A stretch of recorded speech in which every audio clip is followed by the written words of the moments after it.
विशाल ने साफ साफ कह दिया है जाकर सुल्तान से कि तुमने अगर कुछ सुन भी लिया तो मुझे किसी बात का कोई खौफ नहीं है, क्योंकि मैंने ऐसा कुछ भी नहीं कहा है जिससे कोई गलत बात हो। ये हकीकत है, तुमने असरा को बहुत जलील किया हुआ है और तुम्हें ये बात समझनी चाहिए। शायद तुम इस चीज़ को समझ नहीं रहे हो, लेकिन हकीकत यही है। मैं तुम्हें फिर से कहना चाह रही हूँ कि असरा जैसी लड़की तुम्हें दोबारा नहीं मिलने वाली। तुम उसको खोने की बातें मत किया करो। बार बार उसके साथ ये रवैया रखोगे तो वो भी तंग आकर तुम्हें छोड़ के चली जाएगी। ऐसा ना हो कि उसके दिल से तुम्हारी मोहब्बत निकल जाए, क्योंकि जिस दिन ये दिन आ गया तो देख लेना, फिर तुम्हारे पास सवाए खसारे की और कुछ भी नहीं रहेगा। शायद तुम्हें अभी इस चीज़ की समझ नहीं है, लेकिन मेरी ये बात याद रखना और मेरे साथ आइंदा से इस तरह के रवैये से मत बोलना, क्योंकि मैं इस तरह नहीं हूँ और ना ही मुझे आदत है किसी की इस तरह की बातें सुनने की। और अगर जो कोई तुम्हारी इस तरह की बातें सुन रहा है या बर्दाश्त कर रहा है तो उसके लिए तुम्हें भी कुछ करना होगा और इसकी इज्जत करनी होगी, वरना ऐसा ना हो कि खाली हाथ रह जाओ। मुझे तो इस चीज़ का ही डर है कि तुम्हारे साथ कुछ ऐसा ही होने वाला है। खैर, आप देखेंगे कि असरा के पास आता है शदीद गुस्से में और कहता है कि तुम जो उस लड़की के साथ मिल के प्लानिंग कर रही थी वो मुझे सब समझ आ गई है। आप समझ आए कि आखिर तुम्हारे दिलो दिमाग में क्या चल रहा है, क्यों तुम इस कदर बिगड़ चुकी हो और तुम क्यों ही हरकतें कर रही हो, क्योंकि तुम्हारी इतनी ज़ुबान खुलने वाली नहीं है। ये सब कुछ किया जा रहा उसी लड़की का है और अब मैं उसके साथ तुम्हें एक पल के लिए भी बर्दाश्त नहीं करूँगा और ना ही तुम उससे कोई राब्ता रखोगी और ना ही कोई ऐसी बात करोगी जिसको सुनकर असरा कहती है कि तुम ऐसा नहीं कर सकते हो, क्योंकि मैंने जो कुछ किया है अपनी मर्ज़ी के साथ किया है।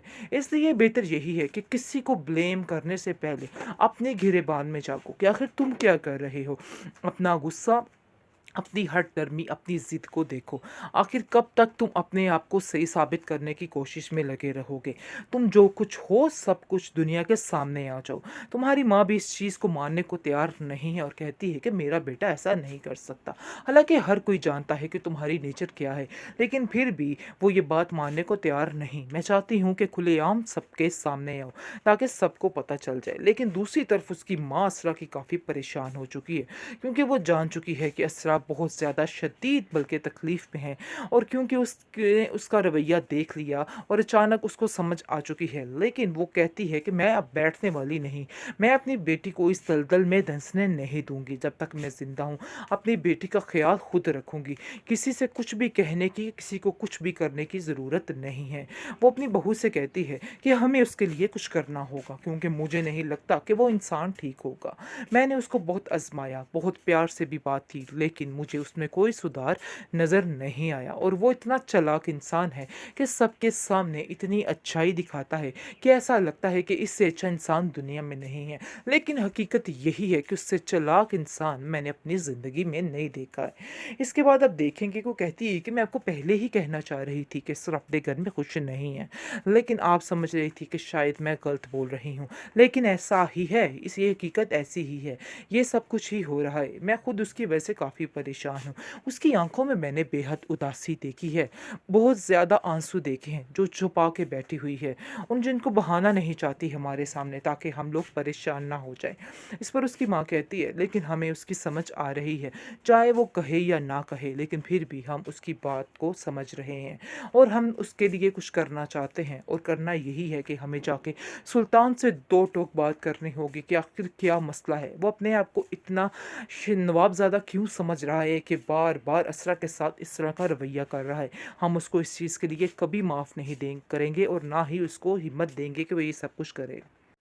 सरवत बेगम ने सुल्तान की ऐसी अकल ठिकाने लगाई है कि वो आगे से बात करने से पहले 10 दफ़ा तो सोचेगा कि उसे ये बात करनी चाहिए कि नहीं करनी चाहिए। उल्टा आकर वो असरा के बारे में इस तरह की बातें कर रहा था और बार बार इसरार को अंदर लेके आने की कोशिश कर रहा था, जिसकी वजह से उसकी माँ को काफ़ी ज़्यादा गुस्सा आ गया, क्योंकि वो हकीकत तो सारी जानती है कि आखिर किस पाँव बिक रही है, बाहर क्या हो रहा है क्या नहीं हो रहा। लेकिन वो लोग खामोश थे। इसका मतलब ये नहीं था कि उनकी खामोशी का नाजायज़ फ़ायदा उठाया जाता, लेकिन अब सरवत ने उसको ऐसी दो टोक बातें सुनाई है जिसकी वजह से उसकी अकल ठिकाने आ चुकी है और उसको पता चल चुका है कि आगे किस लहजे में और किस तरीके से और किस वक़्त क्या बात करनी है। और अब देखेंगे कि बहुत ज़्यादा गुस्से में आ जाता है सुल्तान और उसको समझ आ जाती है कि सारी लगाई बुझाई जो है वो असरा की है। इसलिए वो घर बड़े गुस्से से आके असरा को कहता है कि तुमने अपना जो काम करना था वो कर लिया है, जिस पर असरा काफ़ी हैरान और परेशान होती है, क्योंकि उसको तो इस चीज़ का इल्म ही नहीं होता कि आखिर क्या चल रहा है, इसकी कैसे जलालत हुई है और क्या हुआ क्या नहीं। वो किसी बात के बारे में कुछ नहीं जानती है, लेकिन वो समझ रहा होता है कि इसको हर बात का पता है और उसको कहता है कि ज़्यादा नाटक करने की ज़रूरत नहीं है। मैं तुम्हारी ड्रामेबाजी को बड़े अच्छे तरीके से समझता हूँ, मुझे पता है कि तुम जो कह रही हो झूठ बोल रही हो।